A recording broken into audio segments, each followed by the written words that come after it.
Lightness you're describing, Harry, is called being high. I mean, it brings new meaning to your highness. Exactly. I think that this is a dangerous conversation. New nickname, Your Highness. So imagine if, despite being a worldwide celebrity, having the title, the platform, and a golden ticket to the world's most exclusive club for royalty, your second attempt to establish a lifestyle brand fails like a flat glass of expensive rose. Even her most devoted followers are finding it difficult to defend Meghan Markle's most recent relaunch, which was a slow-motion train crash. Let's start with the product drop that no one requested for Meghan's business. The American Duchess adopts a rustic look. With the release of a new rose and a fresh batch of upscale fruit spreads and floral sprinkle jars, Pinterest attempted to create excitement, but the entire situation was desperate marketing. Claimed that everything sold out in minutes, but those who were there and were refreshing the page in real time said that the items were marked sold out as soon as the store opened, not gradually over time, or even with a rush of customers. It was as if someone pressed a button and decided that scarcity equals hype, which may have worked the first time, but it is no longer possible to create demand twice and expect the same results. Meghan's debut video viewers noticed something odd as well. She didn't seem like her. Sound upbeat, but barely able to contain themselves, and onlookers began to wonder, what's really going on here? This was more than just a case of poor business choices. Was a behind-the-scenes look. Meghan's entire strategy appears to be based on the delusion of exclusivity, buzz, and relevancy, but it all seems flimsy when you look at how it's actually implemented. Create the jars with the floral sprinkles. What exactly are those random dried flowers thrown in a lovely container? They have no story, no purpose, and only exist for aesthetic reasons. They're a mood board, not a product. Then came the jam, or instead, the fruit spread, what the preserves community kindly refers to as jam, didn't work out. In each interview, Meghan proudly referred to it as jam, but expert jam makers noticed that the texture and pectin content of the traditionally produced apricots didn't add up. The jam industry's aristocracy, Collins, even called her out, saying, "What Meghan's selling is the kind of thing you slap a spread label on when your jam fails harshly but fairly." Now, as Meghan botched her opulent debut, Prince Harry was going in a different direction, according to several royal insiders and analysts. Sounding the alarm. Harry's public appearances are flat, his countenance is blank, and there is growing anxiety that he is becoming more and more like someone he was before he married Meghan. The picture of Harry in London was a still shot, but the expression on his face told a whole story about how he was wandering around, distracted, and looked like a man out of control.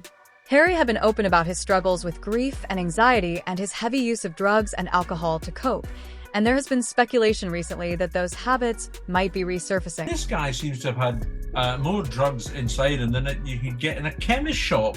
I find it very hard to believe. There has been no confirmed relapse, but the rumors are growing louder and not without reason. Harry's history is full of attempts to run away from himself, and if Meghan's brand is failing and their California dream is starting to go sour, then pressure is falling squarely on him too. So, while Meghan is launching fake sellouts and flowery sprinkle jars, Harry is allegedly teetering. It's not just a brand failing, but a household unraveling, and everyone can see it, unless they break down. Even a complete breakdown confusion takes the place of his once defined energy. This is a man who has written about using drugs and alcohol as coping mechanisms and has openly admitted that he didn't want to feel the way he felt, so he took substances to numb it all. He described himself as someone trying to feel something, anything, just to escape the weight of his own mind. This isn't tabloid gossip. These are his own words, and now his demeanor is beginning to mirror that inner chaos again. He's no longer the cheeky prince. He's a man trapped in a fog that he can't navigate, and it's not like the clues aren't there. As royal analysts have started to piece things together, there is increasing conjecture that he has resumed his old behaviors. Not just because of his appearance or behavior, but also because of their camp's lack of clear, reassuring signals and silence. When Harry is in health, they let the cameras roll, and he's out there doing engagements and giving heartfelt interviews. Now, all he's doing is short appearances and empty smiles, which feels manufactured and frankly concerning. Meghan is behind all of this. not in the tabloidy villain sense, but in a more subtly unsettling way. One week she vows to stop the fake sellout strategy because it's unfair to customers, and the next week she's doing it again, first saying nothing new will launch this year, and then abruptly dropping another drop without any explanation. It's not just confusing. It's chaotic, it's confusing, and it conveys the idea that there's no real plan, just sensations and a belief that the title of Duchess will be sufficient to sell everything. The brand's marketing is as strange. There is no true link to Meghan herself, no narrative, no purpose. Just lovely images without any substance, and it's all pastel filters, whimsical typefaces, and that stale cheers dears language that sounds like it was lifted from a 2012 Pinterest board. Even fans have begun to wonder what she stands for and what her brand is meant to represent because, at the moment, it only appears to be a heartless lifestyle cosplay, and the worst part is that the products themselves aren't even being sold in significant quantities. According to sources, even with the selling excitement, the profit margins were ridiculous, perhaps a few thousand at most, and you couldn't make a fortune with them. 4 jars of honey in an Instagram post, especially when your product is publicly disparaged by well-known figures in the industry you're trying to break into.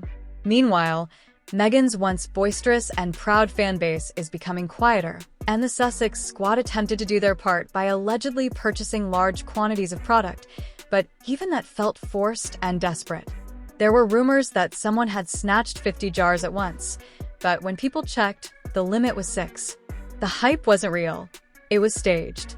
With all this chaos brewing, King Charles hasn't said much, but insiders say he's extremely concerned about his son, not the brand or the headlines.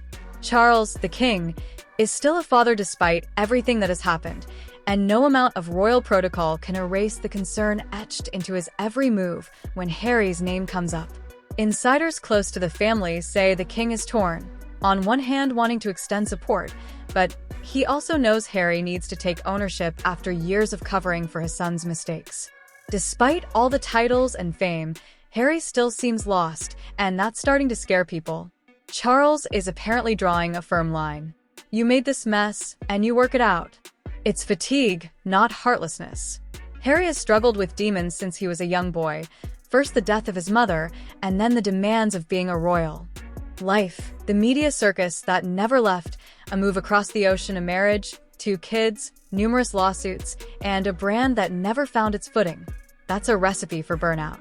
The question now isn't just whether Harry and Meghan can make their business work, but also whether Harry can keep himself grounded long enough to find clarity again. To make matters more uncertain is the issue of money. There are rumors that Charles may still be quietly supporting Harry with private funds even after the. Then there is Eugenie, the wild card. For months, she has been viewed as the last royal relative who hadn't completely cut off her relationship with Harry and Meghan.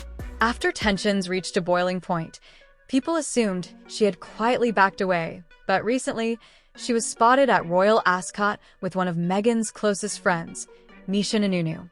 This brief encounter reignited the rumors that Eugenie is still a link between the Sussexes and the royal family, and some are quick to call her a spy or, although she is firmly rooted in the monarchy, it's possible that she is just navigating complex relationships in a family that has been torn apart. Some people are just trying to maintain their sanity. Meghan's problems go beyond failed product launches. She has lost control of the narrative, and the media, which she once used as a weapon, has become skeptical. Even mainstream outlets that once panned her are now pulling back, and the storyline isn't inspiring anymore. It's frustrating that every public statement feels overly prepared. Every post is carefully curated but emotionally empty, and her brand is suffering because she doesn't seem to know who she's speaking to. Her private life falls apart in the background. You can only rely on nostalgia and titles for so long before people move on, and the fissures become apparent.